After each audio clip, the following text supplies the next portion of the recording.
Now for something serious. Yesterday I was in Kuopio to have a MRI scan on my upper and lower abdomen, stomach area and bowels. And in preparation for this examination, this was yesterday, Tuesday, I had my last meal on Friday of last week. On Saturday, I took 3 laxative tablets, which moved my bowels after about 10 hours. I had I had nothing to eat on Saturday, only drank water, and I had some glucose tablets as well. On Sunday, of course, I had diarrhea on the Saturday night. Yeah, I slept fairly well on the Saturday night. On Sunday,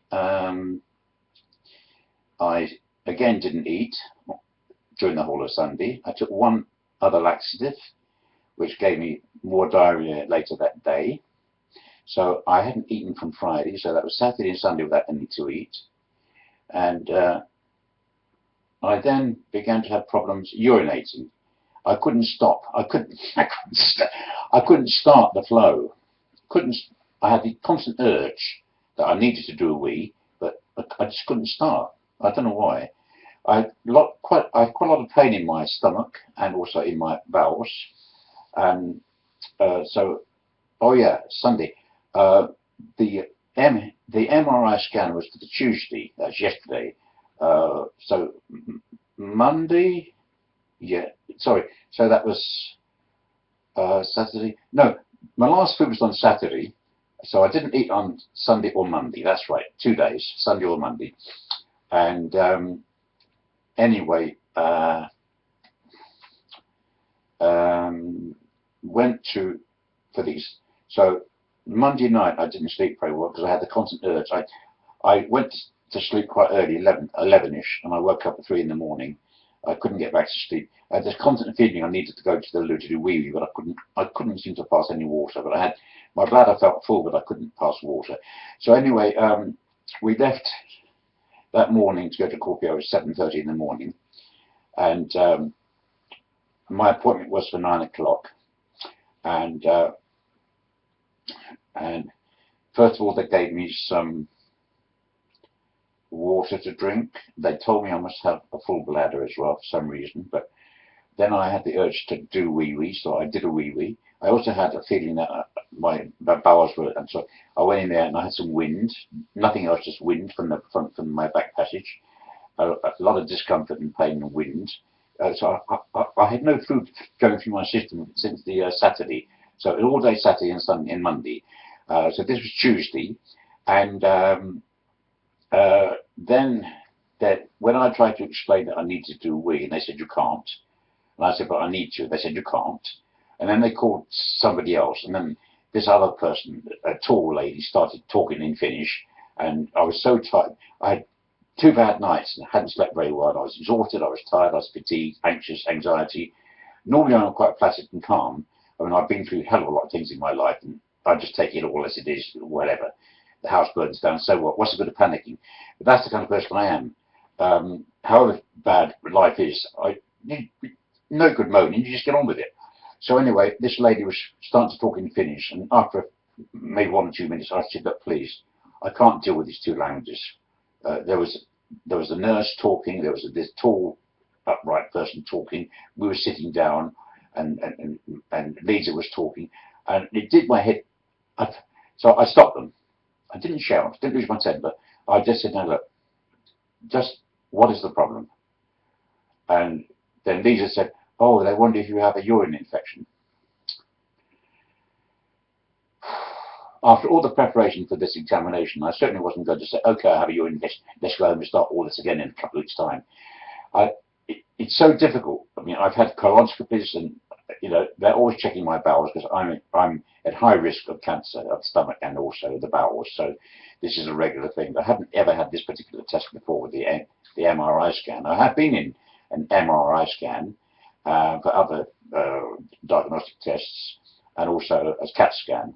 But this particular test was to do it's kind of an imaging process, magnetic something imaging inside this kind of a tunnel where they and anyway eventually a lady came, the tall lady who I didn't like went away, and I thought she was going to get a doctor, but within a couple of seconds or a few seconds, another lady came. She was a nurse, and she was very kind and spoke to me like I was a child. And she said, "My English isn't so good."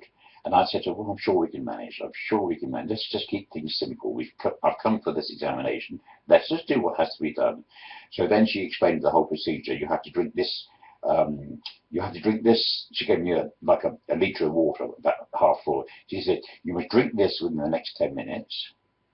You don't have to drink it all at once, but drink it within the next 10 minutes. The time was then 9:30. She said, drink it by the time, no, 20 minutes. Drink it by the time, don't quote me on these times. But anyway, then she said, I will be coming back and you will have another substance to drink. And she came back after, she brought me another big kind of, it looked like a litre, which was almost half full. And it was very, very sweet. I'm not quite sure what it was all for. I don't know what it's all for, but I think it was sorbitol. But it's very sweet and very sickly. She said, you've got half an hour to drink this. Half an hour. So during that time, I took a drink every so often and watched the clock. And after half an hour, a nurse, a very pretty blonde nurse who looked like one of the singers from ABBA, said, "Mr. Gavlu, Mr. Gavlu." Well, I didn't correct her. My name is Gawley. Mr. Gavlu. So I found out her name was Pia, because I asked her. I didn't use telepathy. I said, "What's your name?" She said, "I'm a student." Oh, I said, how long have you been a student? She said, I thought maybe 1 year. She said, 3.5 years. Oh, that's a long time. So she took me into this closet, and she gave me this gown, which I took all my clothes off, apart from my pants. And she gave me this gown, a light-coloured green gown, which I had to put on back to front. I'm not sure why, but anyway. She said, "Do you have any metal or any jewellery or any piercings or anything about you?" I said, "No, I don't." Okay. So that being done, I then went into this radiograph place, with this big machine, MRI scanner, and she laid me down there, put my arms like this. You go into kind of like a tube, and then she told me. First of all, she said, "You have to when we tell you to stop breathing, you must stop and hold your breath." I said, "Okay." She said, "Do you understand the Finnish?" I said, it depends. I said, "Can you just say lopu?" No, lopu means stop. But she didn't seem to respond to that word at all. So in Finnish, start is starti, and stop is lopu. But she said, "Oh, maybe I can change the language in the computer." So she went away, and she came back and she said, "Oh, I'm not sure if the language, if I managed to put the language correct." She said, "If you don't understand it, just stop breathing when you hear something." I thought at the time, well, that's really vague, but I just went along with it all. I said, "Okay, I'm sure we managed. Sure we managed." Then she said, "I'm going to give you this injection now." She put an intravenous thing into my arm, my right arm, here. She said, "I'll give you this injection of this." Hang on a sec. I don't know what it's called. It was some glucose stuff which they put in. She said, "This is to," because she said, "This is to stop your bowels moving." I mean, what she meant by moving, not that you're going to do any poo-poos, but she said that. I said, "Really?" She said, "Yes, because your colon is like moving all the time. I'm not moving like this, just there's movement. And when they take these pictures, they want things to be absolutely stationary, still." So I said, "Okay." So she and yeah. So she said, "Before we start this, we would do a mapping first, which takes about 10 minutes. And when we've done the mapping, so I went in this machine for about 10 minutes and heard this noise. This was taking some picture of my body, up and down my body, and then I came back out the machine, and then she's put the stuff in my arm. After the injection of this glucose stuff in my arm, she then said, then she gave me another injection in the same place of she said it's water, but I think it must be like saline. I didn't ask why, but she said this glucose injection is to make sure your bowels, nothing moves in the bowels. I said, okay. She said, then you'll go back inside, and you'll be in there only about a minute. She said, when it tells you to stop breathing, stop breathing. And then she said to me, if you feel the urge to breathe, try not to breathe very much. I thought, well, that's pretty stupid, isn't it? But anyway, I didn't say that. I said, okay, just nodded, went along with it. And then when she was putting this stuff into my arm, I had a very, very strange sensation. It was like my whole, it was like my whole body was being lowered into kind of a bucket of ice. It was a creeping feeling, as if I'd been lowered head first into a bucket of ice cold water. From my head, I felt it spread down my body. All my body went like cold and numb. I didn't speak, I didn't say anything. And then I went into the machine, and this feeling got worse and worse and worse. And I still had my hands like this. And when I was in the middle of the machine, I heard the voice in English say, stop breathing now, hold your breath now. So I held my breath. But I was feeling so weird at that time that I really wanted to scream out, get me out of here, get me out of here, get me out of here. Something's gone wrong, something's gone wrong, get me out of here. There's something wrong. But something made me think to myself, if I do that, the whole imaging process is going to be ruined. I hope I understand this a few seconds. And so after this 1 minute or 2 minutes, I came out of the machine, still lying down with my arms like this. But I was in another world, and I heard voices. I heard voices. She said, open your eyes. And I didn't respond. She said, oh, don't be worried. It's all over now. It's all over now. You don't have to be worried. And she thought that I'd been frightened in the machine, because I wasn't. I'd been in those machines before. But my body was just limp. And I was in a kind of a trance, asleep. My whole body felt cold and dead, like I was dying.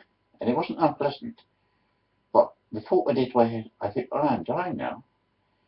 Now, I've come here for an MRI scan. What are they going to tell my wife, who's sitting outside, waiting for me? I didn't think about myself at all. All I thought about, what are they going to tell my wife? Come here for a routine MRI scan, and I'm going to die. And then I hear the voices speaking in Finnish. I didn't understand. Like from a long, long, long way away. But you know, if you die, the last thing, your last sense evidently that leaves you is your hearing. It wasn't an unpleasant feeling, but it's the weirdest feeling I've ever had.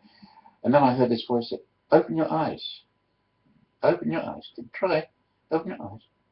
I went, I could only do it just for, I couldn't see or focus. It just opened just like that, and then closed again. And then she said, try and sit up. I couldn't talk. Open your eyes. Open your eyes. Are you okay? And then I said, I can't move.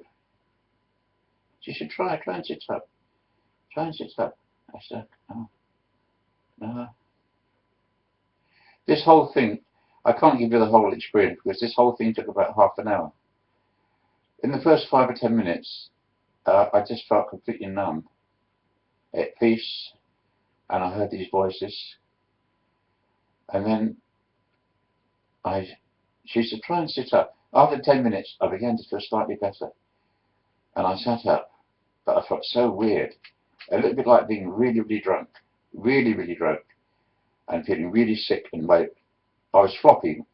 I could hardly sit up. They were supporting me, 2 or 3 nurses, and I said, I need a bed. I can't stand. I need a bed. So I didn't see, but somebody went and got a bed for me. I was still on this MRI scan bed, sitting, and then I said, I feel so sick. I feel so sick. And they got me something in case I was sick for me. And then I started to make this awful noise to vomit. And they'd turn me on my side, and they put this thing under to catch any sick. I made this awful noise, terrible noise, and they called a doctor. And he came, and gradually I began to come to. The reaching and the vomiting feeling stopped, and gradually my body came a little bit back to life. My head would start, and I started to feel better.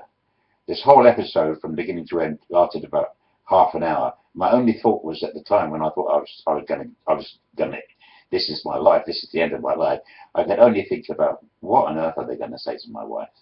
You go here for an MRI scan. So it ends up, when I got home, I researched this, and I had an adverse reaction. And this injection of glucose is dangerous for the elderly, especially if you have kidney problems, which I do, especially if you're taking certain drugs, like Triptyl, which I do take, and especially if you've had no food for 2 or 3 days. When they called the doctor, he said, you've had a diabetic reaction. Now, I'm just on the verge of being a diabetic, but not quite.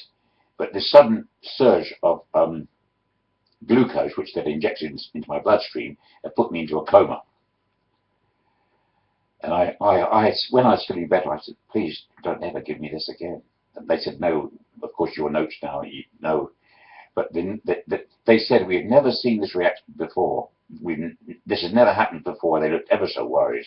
They kept saying, are you okay? Are you okay? Are you sure you're okay? The doctor said, you must eat something now, but don't eat too much. Eat something which has a slow release of. So anyway, that is about it. And after half an hour or so, I began to feel okay. We went down to the cafeteria, and I had a yogurt and a cup of tea. And on the way home, I ate a sandwich, which Lisa had made. And that's about it. I'm still here.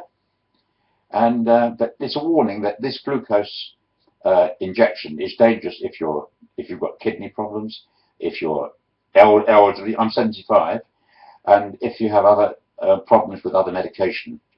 So things could have gone wrong, but I'm still here to carry on with my little video recordings, and that's it for now.